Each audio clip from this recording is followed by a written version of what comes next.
You've described that there are people in your life, I'm talking about big stars like Taylor Swift, who you'll call from time to time or hang out with.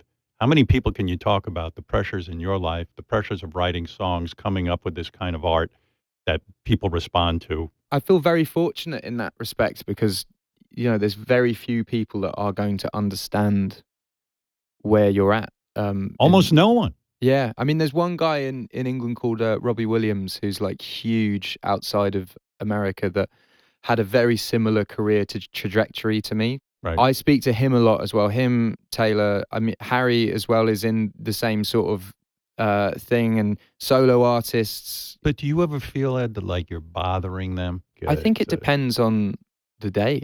Sometimes I'll just drop an email. Like with Robbie, I watched a documentary of his, and it really made me feel less alone. And I emailed him being like, I just watched your documentary, and I just related to so much of it, and it made me feel less alone. And then he emailed me straight back being like, ironically, that has made me feel less. And I think it's good just to be open and talk. Chris Martin does this amazing thing that I don't know if he knows that he's doing it, but whenever he likes one of my songs, he sends me an email being like, I really like this song, man. And it's just that. He probably just goes, I like this song, I'm emailing him. But I grew up listening to him, and he's one of my musical heroes, and I love him. I've based my sort of career trajectory and album things on what he's sort of done with Coldplay albums, and I just really love and respect him. And he doesn't know when he's emailing me, I'm like, oh man, that's just made my day. And yeah, I try to do that whenever, like Elton sort of taught me this thing inadvertently that, Elton is constantly seeking out new talent and being a mentor for them and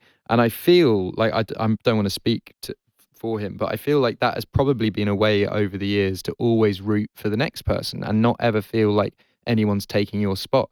Early on in my career, I had my first spurt, and everyone was like, Ed's the new guy, let's all go for Ed. And then there was someone else that came along, and then they became the new guy. And I found myself being like, right, I can either be bitter about this, or I can make friends with them and be supportive, and then I will always love that they're having success. And I sort of feel like we're all running in a race, and we'll all get to the finish line, but you don't want to be tripping anyone up on the way. You want to be like spurring people on.